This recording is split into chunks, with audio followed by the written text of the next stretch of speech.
Hope for the Warriors has a special guest today, Ryan Rath from Google. And I'll let Ryan introduce himself a little bit later, but I wanted to start off by introducing Hope for the Warriors and our team. My name is Brian Papaki. I'm the Director of Career Transition and Life Roles at Hope for the Warriors. And this is my fantastic team, Christy and Michelle, who are also career coaches along with myself. And we we like to take the opportunity to present these types of webinars and information type sessions to help you out, with different career fields and opportunities that we have taken place. Christy, if you'd like to introduce yourself a little bit more, please. Thanks, Brian. As Brian said, I'm Christy, and I'm one of the certified career coaches with Hope. I've been with Hope for going on 9 years, and I dual with the Warriors Compass program as well as Hope's Military Spouse and Caregiver Scholarship program. And I'll pass it to Michelle. Hi, I'm Michelle Bracken. I am one of the career transition case managers as well as a certified career coach. I've been with Hope for about 6 or 7 years now, and I'm also an MSW intern, wrapping that up next week. Thank you, Michelle. All right, I'm going to just kind of go over a little bit of information about Hope in case you're not aware, and then I'm going to pass it off to Ryan from Google, and we're going to get started. So at Hope, we take a holistic approach to our care and everything that we do with our veterans and veteran community. And when I use the word veteran community, I'm talking about our spouses, our caregivers, veterans, service members. It's all inclusive.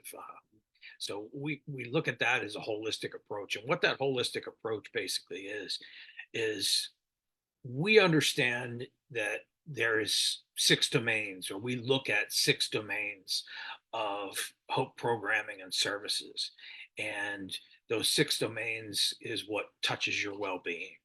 And we believe that when you're looking at different aspects of your life and improving the different aspects of your life, or making them better, making your well-being better, that one piece touches another and touches another, and so on and so forth.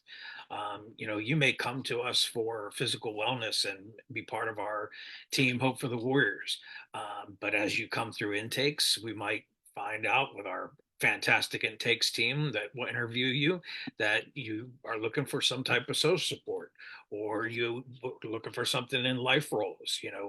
It might be something with our military spouse and caregiver program, like Christy had mentioned, or Warriors Compass, our career program. So you see that we have several different categories of programming, but I want you all to know that we provide these resources nationally. We've got individuals throughout the United States that are able to support with comprehensive care. And if you're looking to take the opportunity to connect with Hope for the Warriors, you can go to our website, connect to services, hopeforthewarriors.org. And, like I said, you'll be connected with one of our fantastic folks at our intakes team, and then they'll make a connection to one of our programming services. Having said that, we're also on X and Instagram and Facebook. Still sounds weird saying X, but I'm saying anyway. And then let's see, stop share. And that's just about it. I want to turn it over to Ryan Rath, who has just been fantastic with really being present today. He was part of our part 1 session with IT and cybersecurity. And Ryan, I want to welcome you back. I think this is fantastic that you took the time to really come back and answer questions that weren't able to be answered. So thank you very much. I turn the floor over to you, sir. Excellent. Yeah. Thank you so much for having me. It's great to be here again. I definitely wanted to extend a big thank you to Hope for the Warriors and Brian and Christy and Michelle and your team for having me back and putting on events like this to help those who are looking to get into cybersecurity. It can be a daunting task when you're starting from step one. I'm going to share a little bit about my story and how I got to where I am today. Hopefully some of you going through the similar path of, just trying to find step one, and how do we even get resources? Which direction do I need to go? Do I know if I'll even like it? Those are all big questions that you have to figure out when you embark on any new journey. So just a little bit about myself. My name is Ryan Rath. I do work for Google. I also have to throw out a disclaimer now that all of the opinions here shared are my own, not that of my employer. And all of the resources that I have and will share, and Christy will share as well, those are my own personal list of resources that I used along my journey. And I have no affiliation. I'm not stated in any way, nor is Google as a parent company. So with that, I'm going to go ahead and get started with a little bit about my background. So I was a Marine from the last 10 years, from January 2008 to 2018. My MOS was a 1361 drafter and surveyor. And for my Marines out there who have no idea what that is, it's okay. When I left, there were only 15 sergeants in the entire Marine Corps with my MOS. So I don't know if we were the smallest MOS, but it sure felt like it as far as opportunities and promotion cycles. So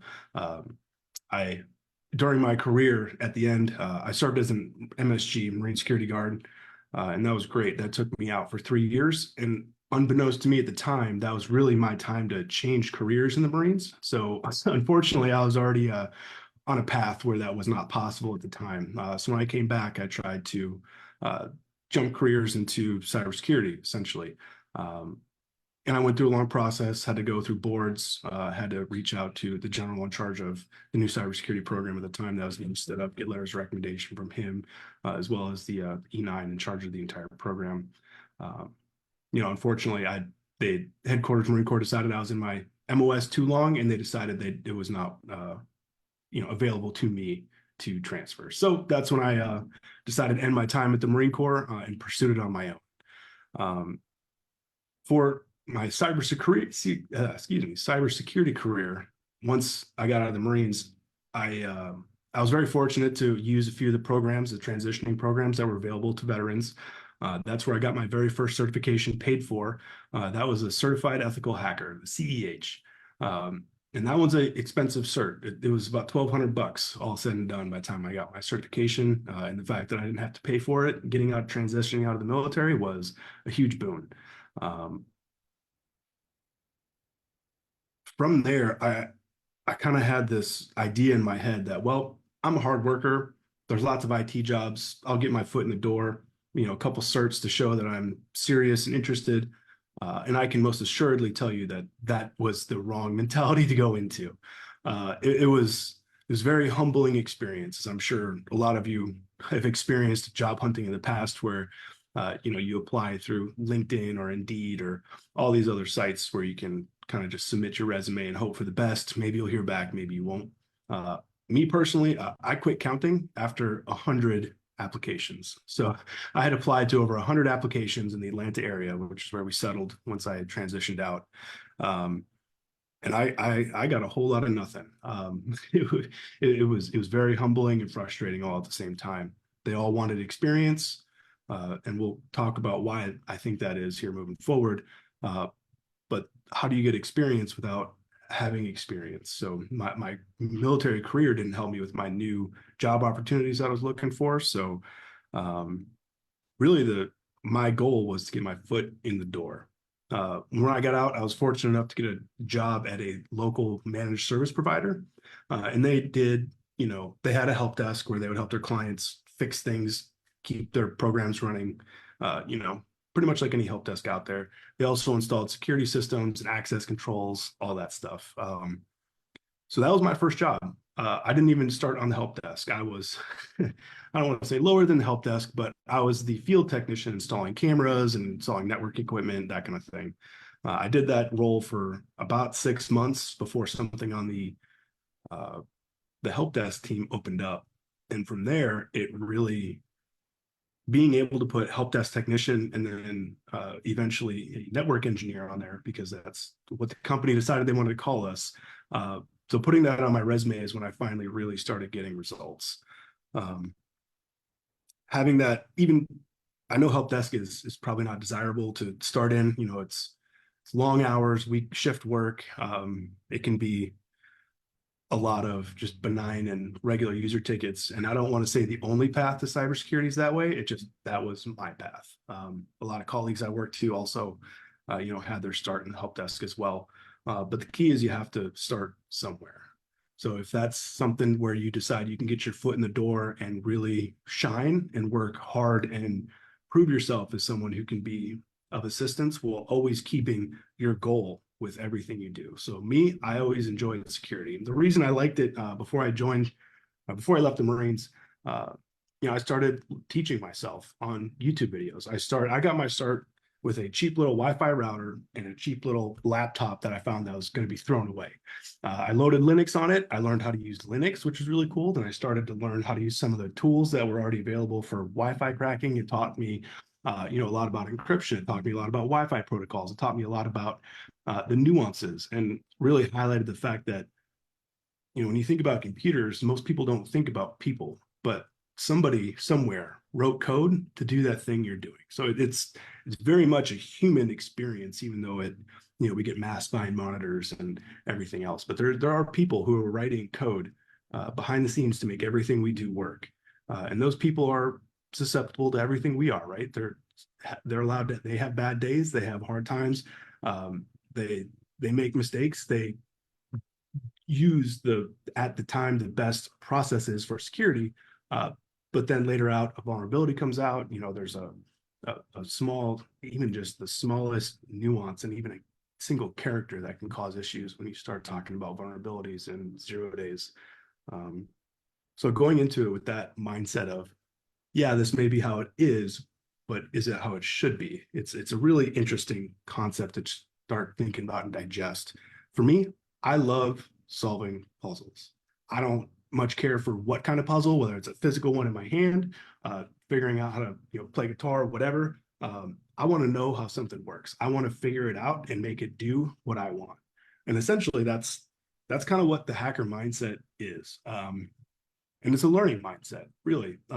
So the two things that I think if your personality fits with wanting to solve puzzles, no matter what it is, if it's a challenge, something that you need to figure out, being able to teach yourself that technology or whatever that desire is, and then applying some of those skills and seeing what happens when you start playing with it. Does it work as you think it does? Does it not? Does it work as they intended it to? Does it not?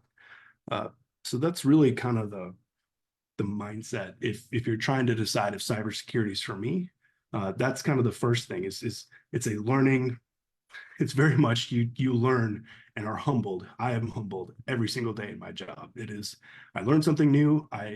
My past assumptions are always proven to be incorrect. So going in with an open mindset of this is how it's done now. Is that the best way? And can we improve while bringing a solution and not just kind of, pointing out the things that may or may not work. It is a lot of fun. It's very challenging. I wish I could say that it's, a 9-to-5 job. I wish I could say it, it's very easy. But most things in life that are worth it, at least in my experience, are not easy. They don't come easy. They come with a lot of work. They come with a lot of successes. They come with a lot of failures. They come with a lot of having to pick yourself up and dust yourself off. You have a bad day, lean on your friends and family. Very much the same in the Marine Corps or in any military. It is a great path for me. And the great thing about cybersecurity, people like to think it's mostly technical. Like you have to know exactly you have to learn coding, you have to learn this, you have to learn that. And that's not always the case. You can get your start if you want to be the technical track. You got to understand a lot of technologies, got to learn to understand how they work, how they put together, how they talk with each other, how they may not talk with each other. But on the other side, there's all the other things. They still need managers. They still need people to manage the teams that do the work. There's sales. And if you enjoy talking to people and getting out and traveling, you can go and sell cybersecurity products. You can interact with customers. You can help improve their security. If you're one of those people who just love helping others, this is a very great field to get into. Cybersecurity is something that we all have to deal with as any organization or individually. And learning these skills and helping people is something that I find genuinely rewarding. My 9 to 5 usually goes from, it starts on Friday at 4:30 is when we always get 2 or 3 phone calls like, hey, we've been working on this thing all week. We get frustrated. We don't really know what's going on. We need your help. So my week starts really at like 5:30, 4:30, 5:30 on a Friday.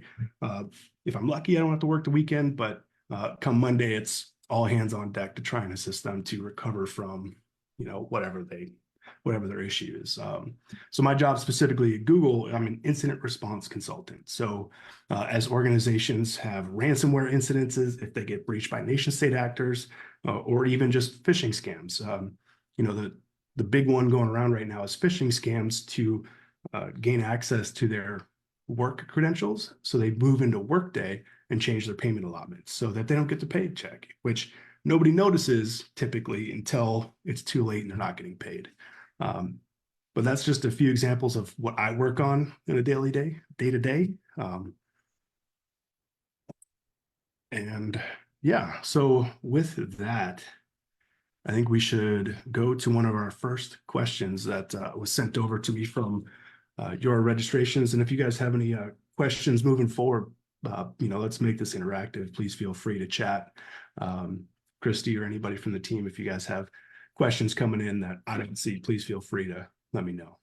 Yeah, absolutely. We're monitoring them both on Facebook and on the chat. So if anybody has them, feel free to pop them in and we'll be sure to ask. But we can start with our first question, which is, what are your tips for gaining government cybersecurity jobs? Yeah, government is how I got my start. So once I got through my time at my managed service provider on my help desk, my very next opportunity was working with Special Operations Command. They had they call it a SOC, that's a security operation team. And basically we're the watchers of the wall. We sit there and watch all of the alerts, all the logs, and we make sure that as events go by, we're taking a look at those. We want to know who logged in. Where did they log in from? Why did they log in at this time? Is it normal for what they normally do? And that experience was fantastic. To get that job, I applied on usajobs.com or .gov, excuse me. So it's the federal website. At the time, I had not heard of the 8570, and that's a government mandate for if you go on usajobs.gov and you look for any IT security roles, any cybersecurity, they might have something on that listing saying that you need a IAT level 2, IAT level 3, IAT level 1, whatever it is. It basically comes with a list of certifications that the government requires you to do to perform those actions on their network. And that's mandated by Congress. They don't have any say in waiving it. They had a 6-month policy when I was there. So if they hired you because you're a strong candidate and you didn't have that cert, you had 6 months to obtain that cert, or else. So if you go into Google or whatever and check out, type in 8570 baseline certifications, it should pull up as one of the first results. It's a .mil website.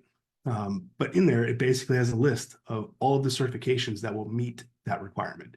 So if you find a listing on USA Jobs that has IAT level 3, you can go in and take a look. Oh, they need a CISP, which is another certification where it essentially just kind of proves that you are familiar with all the domains that it covers. So if you're like, okay, this is the job I want, and they require a CISP, maybe I don't qualify for this role now, but that's where I aspire to be. Taking some of those certs to put yourself in the best position to be a strong candidate for hire. I can tell you positively, if I don't have to, back when I was hiring in that role, if I don't have to worry about them getting that cert in that 6-month period, it takes a lot of stress off of me, because certs are hard. Some people excel at taking tests and certs, others don't. Others have to take it a few times, and that's perfectly fine. There's nothing wrong with that. It gives you that starting point of, hey, this is a job I want. This is the list of what they're looking for. This is what I can start working on, right? Even if you may not have the experience or some of the technologies under your belt that they're interested in, it gives you a path. It gives you a place to start.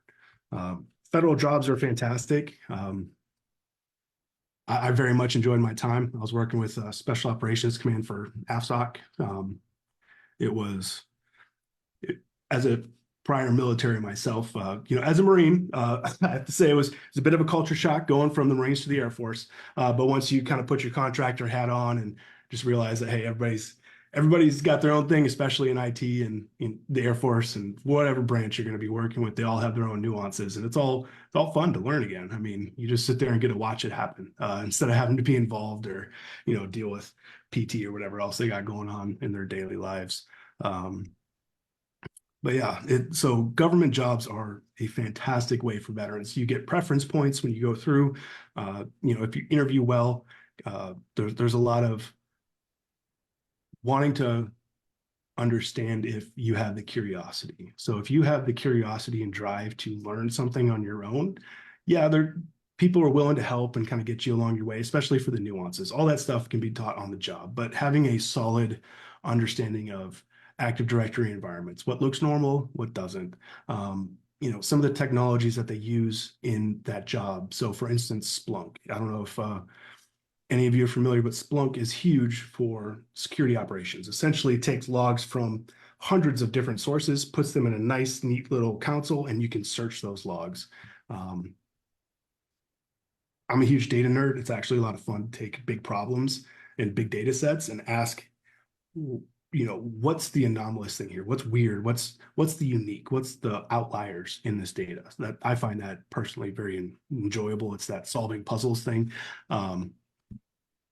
But yeah, it is a great place to start looking for federal jobs, seeing what they are looking for, and then start working your way towards some of those understandings. YouTube is an incredible resource. I don't think I completely taught myself almost everything I know from on-the-job training and YouTube videos. There's a couple creators out there. There's many, many more. But when I was getting my start and trying to, progress my career so there's John Hammond, IPSEC, David Bombal, and Network Chuck. Those are just four of kind of the high level ones. There's plenty more out there, especially if you're looking for something specific. I can't recommend it highly enough. Teaching yourself, it is very much, you can go as far as your career as you're willing to teach yourself. If you always have that mentality of, I got to learn more, I need to learn more, I don't know what this is, let's take a closer look at it. In the beginning, some concepts will click very quickly. Others you may need to spend more time on or get hands-on training. You can spin up labs in the cloud. There's another couple resources that I'll mention here in a moment that really can help you hone your skills. And with some of these resources, they even I get the question a lot, like how do I know I'll like cybersecurity? And unfortunately, I can't answer that question for you, right? Like nobody else can. That's something that you have to figure out. With that said, knowing that there's so many options within cybersecurity, I would venture to guess pretty much if you're interested, everybody can find a home, everybody can find a role that they're passionate about, everybody can find something that interests them. So don't let this word of cybersecurity sum it all up for you. There's, like anything in those, there's so many levels, so many other roles, so many things that you can do to support, or if you're kind of looking for that 9 to 5 job where it's you show up, do your job and leave, there are a lot of roles that fill that bucket. Governance, risk, and compliance. That one is very much within that bucket. You can Google that term. You'll see all the kind of activities and things that those folks do on a day-to-day. But yeah, there's just so many niches that you can fall into and find your home. So Perfect. yeah. So you highlighted it a little bit. I know you talked about it last webinar too. A lot of people have questions about certifications, like how important are they? I know you touched base with them already, but just to reiterate, what certifications do you have or would you recommend? And then I know you talked a little bit about pursuing one through IVMF as well last time. So can you share a little bit about certifications and what certifications you should explore? Yeah. So certifications get messy quick. I'm sure anyone who has a LinkedIn profile has gotten a message from somebody promising them a $100,000 career if they just take their boot camp to a certification, right? Um, I don't want to discredit any of them. I've never gone through any of them, but I can most assuredly tell you, I obtained all my certifications using just the course information, YouTube videos, and then from community. So uh, there are so many great resources on LinkedIn and whoever, or even if you have friends that are in the space and they say, oh yeah, these are things you should look at. The DoD 8570 is a great starting place to kind of understand for what roles these certifications apply. There's management certifications that don't necessarily apply to hands-on IT stuff, and there's also hands-on certification stuff for security that don't apply to project management or governance, risk, and compliance, all those things. My advice on certifications is to get a few under your belt just to kind of see where you feel on it. So starting with the CompTIA A plus or Security Plus, those two are kind of the first two certs most go for when they want to get into a security role. It is kind of the de facto starting place, I would say.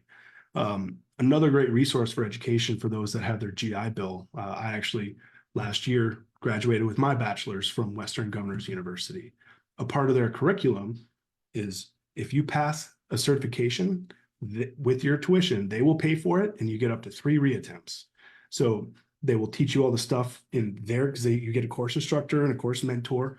They will teach you everything you need to know to pass that certification, and you can take that certification whenever. If you study for a week and you're like, yep, I got this, you can test out that same week. And if you pass the class. You get college credit and you get your certification. If anybody would like to go to my LinkedIn and it's just, LinkedIn/Ryan Rath, you can see my long list of certifications. It's not because I'm a huge certification person. That just most of those came with my education, with my bachelor's degree. Speaking to bachelor's and, degrees and things, they're not needed in this industry necessarily.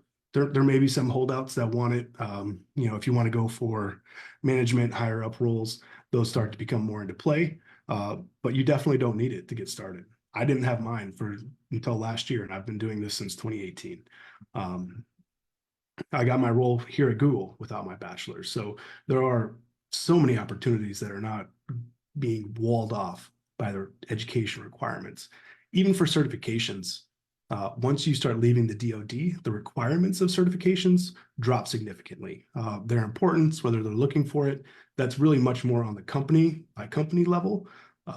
So if there's a role at that company and they specifically state a certificate, that's great. If they don't, that means they're looking for skills primarily. They want you to come in to be able to do a certain job. So if they want you to come in and help with their security, that they're asking for you to have a really solid base of how Active Directory, Windows, Mac, all the protocols that they use to talk in between, some of the vulnerabilities, some of the most common vulnerabilities that we see.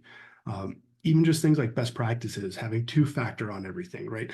All of those things companies are looking for expertise on. So that's, and going back to my kind of opening statement of, it took me quite a while to find a job. It's because I didn't necessarily piece together that when companies are hiring, they need somebody with skills to do that job. To get some of those skills under your belt, there's a few great resources that I can recommend. And if you're just kind of understanding if you want to like cybersecurity, if it's something you think you will be interested in, there's a site called tryhackme.com as well as hackthebox.com. Now, TryHackMe is awesome. They have rooms. They have a free level where you can go in and just start doing basic things, right? So it can be anywhere from basic help desk stuff. They have a dedicated security track. They have a dedicated security plus track where if you're going for that certification, they will walk you through step by step with a real computer that loads in your browser. And you can go through hands-on, follow directions step by step, get those answers. And it is, for visual learners like myself, it is so great to be able to watch what you do and the effects that it has, and really allows you the understanding of how that technology works. Hopefully by the time you're done with it, if you have more questions and want to play around with it, that computer that they provide, that virtual machine, is yours to play with. You can do whatever you want in there. And it is just such a great resource. It came online when I was in the middle of my career, but it is something I recommend to every single person that I get asked of, how do I know if I like cybersecurity? How do I learn cybersecurity? How do I start getting these skills without getting a job? That's a great place to start. So when you go for interviews and they get to the technical portion, you can be, oh yeah, I know what DHCP is. I know what SMB is. I know what RDP is. You understand what some of these concepts are at a level that they need you to understand. Yeah, and it's I don't want to state it enough. I don't want you to think that that certifications are required, but it is a great way to reinforce some of the knowledge that you do have. It may fall deaf on some ears, it may not on others. People weight them differently, and it very depends from person to person, company to company. So don't get all wrapped up in it. The really important thing is to have that curiosity of learning. Just because you think you understand something doesn't mean, one, it hasn't changed. I think we can all agree that technology changes every day. It's changing even faster, unsurprisingly, but it's not like a linear progression for your education. You can have a foundation, but sometimes how those things you think you learn and understand it, they can go back and change. So it really, really just takes a lot of willingness to learn continuously. So yeah, I can't recommend some of those resources enough.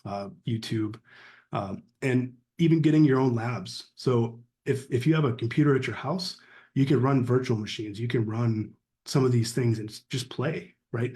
When I was interviewing candidates a lot, one of my questions was, do you have a lab or a virtual environment that you experiment on? And I was told by some that may not be a fair question, but I thought it was. I wanted to gauge where they were at. If they're interested in it and they, are trying to better themselves, that's someone that I can take and teach and learn and know that they'll apply some of the things that I'm learning. If you're going for a very technical job and you just want to do the 9 to 5, it's a tall order. You can be very good, and some people succeed that way. I am not that way. I can tell you that firsthand. My nights and weekends, I spend time with my family. I've got 3 kids.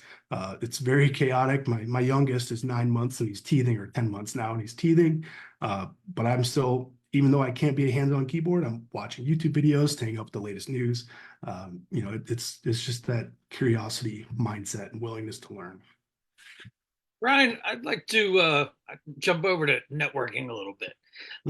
As career coaches, a lot of times we're talking about the networking piece and really recommending and showing individuals how to connect to recruiters, how to connect to HR professionals, what questions to ask.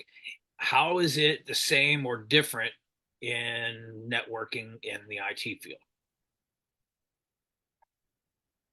I think this answer kind of applies to all industries and jobs. It's what you know is very important as well, but sometimes who you know can be more important. So the more friends you have, the more people that know your work, know what you're capable of, know how you interact with people, your desires, your wants for life. Having those people around you of support are so incredibly important. Networking at your current job, talking with your other, coworkers and your bosses and how they've gotten to where they are. Attending webinars like this hosted by Hope for the Warrior. I do these things because I want to share not only my journey, but I want others to be able to, forge their own path in cybersecurity. I love this career. It's fantastic. It's been great for me and my family. It's required a lot of work, but it's work I love doing. So it's something that clicks for me. It's something that works. And I want everybody to find that for them. So whatever it is, whether it is cybersecurity or not, it's just being able to figure out those things and having your network to talk. What do they do role to role? How did they get to where they are? Do they like it or not? I love my job. Others, it's just a job, and that's perfectly fine too. Others, they get into it and they decide it's not for them. That's perfectly okay too. One of my great friends to this day, He was in the SOC and decided it wasn't for him. So he focused on a specific piece of technology that we used. And now he works for one of the big fours and he creates dashboards and works with customers and gets to do stuff that he does enjoy. And that's the journey of getting out of the military. You're not stuck to an MOS. I'm not tied to my job. If I decide tomorrow, like, I don't want to do this anymore, I can go find something else. And it's fantastic. It's a little, can be a little scary at times. There's lots of uncertainty and risks you have to take if that's your mentality. But hey, I took a lot of risks going through my job. We settled in Atlanta when I left the military. That's where my wife is from. So to take my job for my next role after my MSP for the military, I had to move down to Pensacola. And that, speaking of recruiters, was I got reached out by a recruiter to take this role, and it was a 6-month temporary deal to get onto the prime, the main contract. And at the end of that 6 months is when they would evaluate whether they wanted to bring you on full time or not.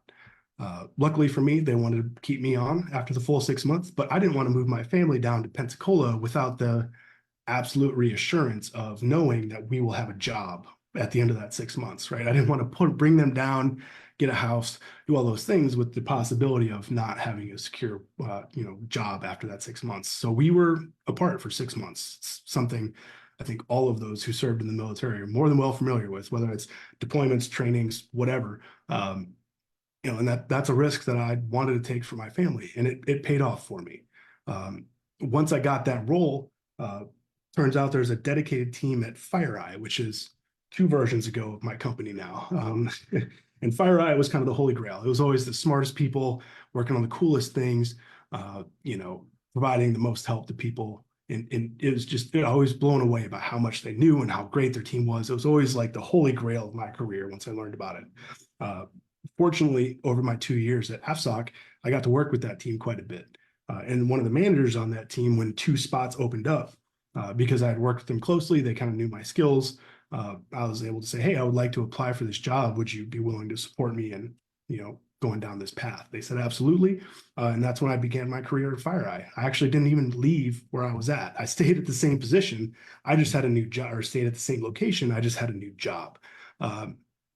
Now that was absolutely fantastic. And those are the things that you find yourself in, where networking and always trying to work hard and putting your best foot forward every day, even if it's an assignment or job or a task that's terrible, you don't want to do. It's like, well, you're going to learn something no matter what you do, right? Hopefully. And 2, you're going to get great exposure to hopefully working with somebody else, understanding a different side of the industry, understanding what their daily tasks are, getting to interact with them. So that is something that I can't stress enough. Networking is, it is in like most industries, it is just so vitally important. You had touched on cyber meetups the last time we had you on. Can you explain a little bit more about cyber meetups? Yeah. So when I was in Atlanta, there was tons of, I think it's meet or meetup.com or something like that, where you can meet with individuals, and some of them are so gracious. They'll host you and whatever. They'll bring you into their facilities and you'll sit down, talk about topics, things that you see, things that you'd like to see if you want to learn something, if you want to make contacts, if you want to make friends. One of them, we met up in a shopping mall. Somebody set up a wireless router and said, all right, there's a service running here. Can you get the password for it? And everybody was off, heads down. It was pretty awesome. It was a lot of fun. I learned a lot about PHP from a hacker that was sitting next to me at a company that I one day wanted to work for. It was, I ended up not working for them, but I got to meet them and we still chat on occasion today. So those are great places. Industry conferences are another great place. You don't have to attend the big ones, Black Hat, DEF CON, whatever. There's lots of local ones. B-Sides, if you look up B-Sides in your city, you'll be able to see if they have a local B-Sides conference. I actually just spoke at one 2 weeks ago, talking about ransomware and some of the cases that I've worked on with ransomware.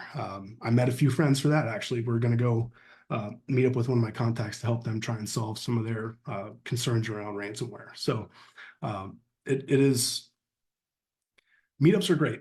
I don't know how to say it any other way than that, but if you want to be involved, go be involved. And you don't even have to go in person anymore. I mean, there's so many great online forums and Discords and, all these YouTube creators, they have their own Discords where that's all very focused on cybersecurity, and you get to learn things that you may not otherwise. So it is all, there's so many great resources out there. Ryan, I want to loop back around to something you kind of briefly touched on earlier and just take a little bit of a deeper look at it.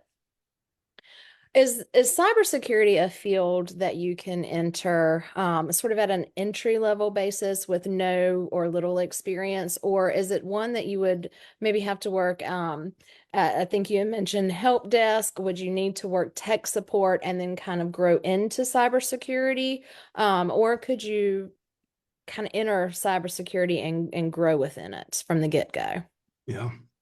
Well, I tell you, if you're kind of starting out from square one and don't have a lot of experience, if you start leaning and building your network, that may provide more results than just trying to hope and pray for someone to have an opening and the willingness to teach you.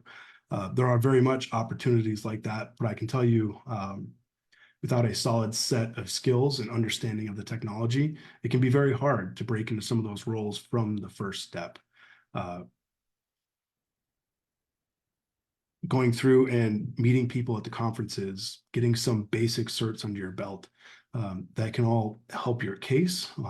But if you build that network out and you're starting from square one, you may meet somebody at one of these conferences that, oh yeah, hey, we just have this junior position. We're willing to teach you if you're willing to learn and be a go-getter. And that's really, I found most of those places. So the conference, the meetup that I was talking about in Atlanta, where they set up the router, that company sent them to go and see if there's any viable candidates. So it wasn't a traditional interview. It was, all right, well, let's go see what they actually know. Are they skilled in this thing that we're interested in? If so, hey, here's my business card. Let's keep in contact. Those are those things that just happen organically. So if you're starting from step one, learning and getting your skills is important, but also leaning on that network and growing that network can be so important. Yeah. Another question for you. This kind of thinking about resumes. What are some tips, like your top 2 tips for resumes for folks that are going into cybersecurity? And maybe thinking about what stood out to you when you were reviewing resumes, and talking a little bit about that to give our participants an idea. Yeah. I'm going to jump in real quick, right before you start, Ryan. Yeah. I get this question a lot too with IT and cybersecurity with resumes. Is the length? I get a lot. Of course, in our field with career coaching, kind of staying within 2 pages. But with IT and cybersecurity, because of the information being relevant, I've been told that you can go beyond that. And could you please speak to that along with Michelle's question? That's cool. Yeah. So I'll address Brian's question first, as it's top of mind. So length of resume is obviously very subjective. My resume is 2 pages long. I've taken things off. I've edited. I try and keep it to 2 pages. That's more of a personal preference and not necessarily the rule. If you have a super niche resume and you have a lot of experience, I want to see, your action, the result, and the outcome, right? Like, or, what the problem was, what your solution was, and what the result was. So I want to, it's very much like, your fit reps or, in your military career, it's bullet format. They want to see what the problem was, what you did to fix that problem, and what the result was. So whether that's talking numbers in money, and numbers in users, numbers in, tickets resolved, issues, whatever it would be, having those clearly defined, like, hey, I was on the help desk. I had 100 tickets last month. I closed them all. And, the result was keeping our customers happy, or what, you can church it up however you like. But that's really what I want to see when I'm reading a resume. Do I want to understand the technologies and things you worked with? Yeah, but sometimes people list it in that block, and on mine, I just kind of have a list as well. But anything I put in that list, I make sure in my resume, I talk about it like, hey, I did it in this job, in this role. This is where it comes from. This is why I'm proficient at it. And if I don't have direct support in a resume or a job to substantiate that, I added a section for about me, which I don't know if I'd always recommend it. Most people don't. I like talking about certain things because I'm more than just my resume per se, right? Like I've got home labs, I've got, uh, all these conferences that I like to speak at. I've got all these other things that I'm doing that may not necessarily be relevant to the role, but it is relevant to me as a person and where I'm at in my career, where I'd like to go. Really, cybersecurity is hard because it is all you can go as far as you are willing to push yourself. If you're willing to push yourself, you can go far. And that's true of any career, really, right? But cybersecurity, because it has that requirement of knowledge and skill. So if I sit you down in front of a computer and in front of a Linux computer and I say, all right, I need you to go refresh the IP address, I don't know, whatever it is, right? Being able to either find that answer and perform the task or just knowing how to perform the task is everything. So when you're going through resumes, when I was going through resumes, the thing I was trying to suss out is how motivated are they? Are they going to be an asset to my team where if I teach them something, they're going to take that and run with it? Or is it something where they're just going to, do the job and leave, or, anything else? It's trying to convey your willingness to learn can be very difficult. So by doing it in creative ways, so if you go on Try Hack Me and start completing those courses and doing certifications, those are things I want to see on the resume. I want to see where you learned. I want to see, did you get that certification? Did you, are you actively pursuing this career? And that's something that I've always looked for, which is where my question of do you have a home lab came from. It is apparently unconventional from what I was told at the time, but that was the only way because I have all that stuff. And if, we're talking that similar mindset, then, hey, that's cool. I'm going to teach you what I can have because I know you're going to go and apply it. I think it can be frustrating for anybody. If you're trying to teach them something and they don't kind of pick it up and run with it, that's okay. That's okay too. Maybe they're not into it or have other stuff going on. But I know for employers, that potential employers, that's something that they will be trying to suss out in your resume. Excuse me. So as we're talking about, you brought up like interview and interview questions. You mentioned one of your favorite questions. Do you have like a memory of maybe a really tough interview question that you were asked, or what are some additional interview questions that you like to ask when you're interviewing candidates for positions? Yeah. So I can tell you being in the military for 10 years did not help my resume or my interviewing skills at all. I was in the military, here's your orders, good luck, and that was your job. So the having to interview for your job and, you don't always know what you're walking into in an interview. Sometimes they can be much more surface than you think they're going to be. Sometimes they're much more in depth than you expect them to be. I always followed up questions where if I don't know the answer, I say, I don't know that answer, but I will find out and get it back to you. So every interview that I am fortunate to have at the time, I always followed up with an email, say, thank you so much for your time. I really appreciated enjoying you and learning more about your company. These questions were asked. Here's my response. And really kind of going through that extra mile. Now, whether it paid off or not, I think out of the handful of times I did it, no, but the one time it did. And that's all it took. That was my foot in the door. So all of those things deeply, deeply matter. And it is so esoteric. And I think that's why we get the question a lot of why, what do I do? What do I leave on my resume? What do I take off? One example, when I got out, I was working with a company that was helping me write my resume. And it was, very much Hope for the Warriors. It wasn't with them, but another company like it. And they told me to take off some of my military awards. And I was like, I don't know. I worked really hard for those, right? Like, so I have my joint combination that I got from Special Operations Command. I worked my butt off for that. And it was something I was super proud of. And I didn't really care if a civilian interviewer didn't know what that meant. Somebody would somewhere. And once you know, my job at AFSOC, my boss has that exact same military award.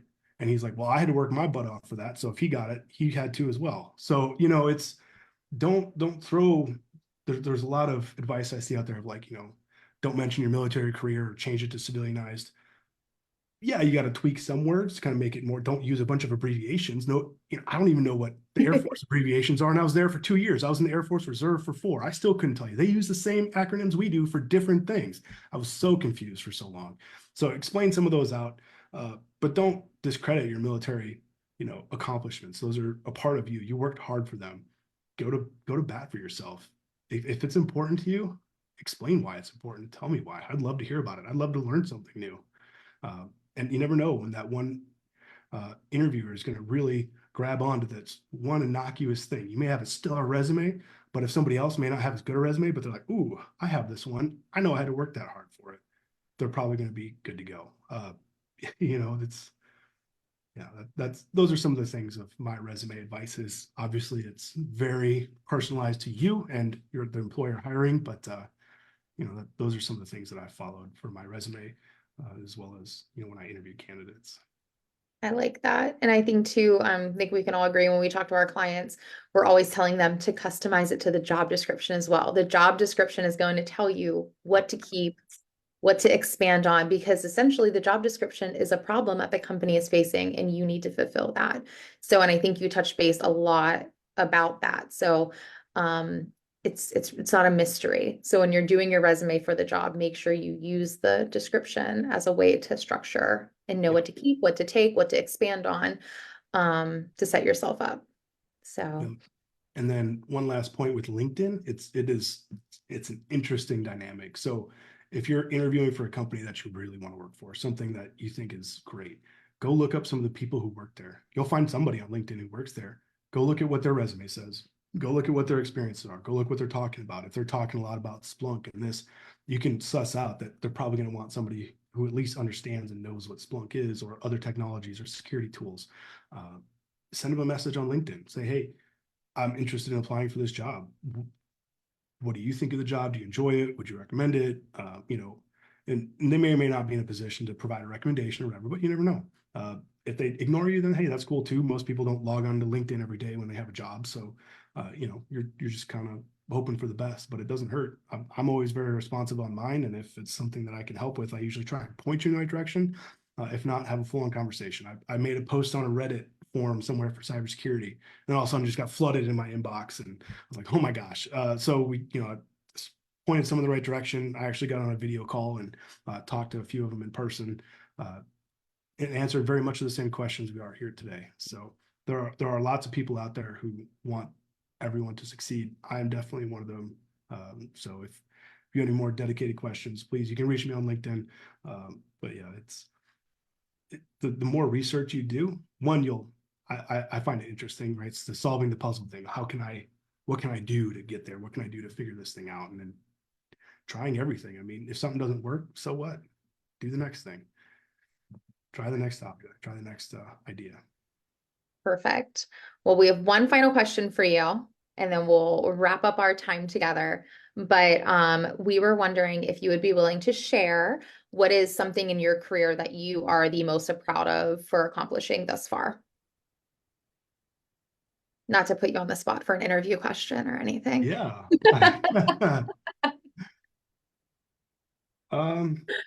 My proudest moment in my career. So when I moved on from my first job as the help desk into my military contractor role at AFSOC, finding out that they had a dedicated team that works for FireEye, and that at the time that was what my company was called.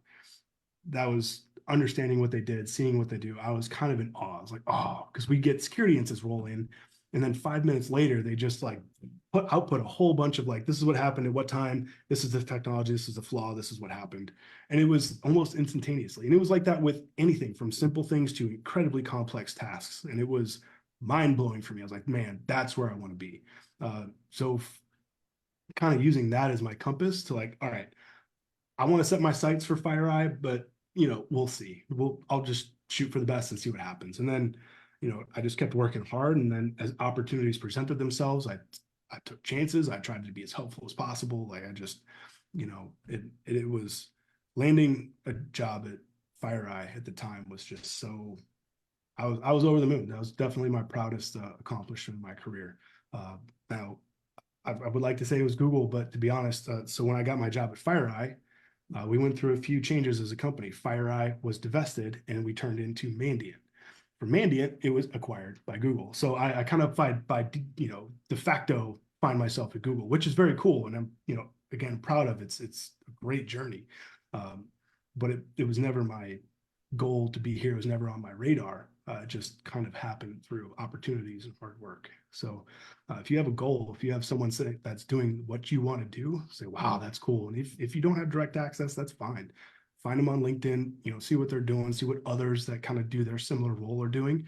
And if it's a company that you want to work for that you think is awesome, go for it. Keep going. There's no limit to how many times you can apply. I promise, especially Google. If you're interested in a job at Google, there's a link. It's g.co/vets. And that kind of goes through a lot of resources about what it's like to work at Google for veterans. They have a bunch of resources on there. It is fantastic. They have a whole organization within Google that's dedicated to only helping veterans. We have lots of programs in place that you can take advantage of. And yep, that was my proudest moment, joining FireEye. I love that. Thanks for sharing that with us. So as we said before, we collected all the resources that Ryan has shared with us. We'll be putting together a recap blog that you'll be able to find on Hope for the Warriors website. We'll also send it out via email as well. So as always, thank you, Ryan. It's been great. And thanks for sharing so much incredible information with us. This was extremely informative. So thanks for coming back. And if anyone has questions, feel free to send them to us via email, warriorscompass@hopeforthewarriors.org. If not, until next time, thank you, everyone. Thank you, Ryan. Thanks all. Thank you all.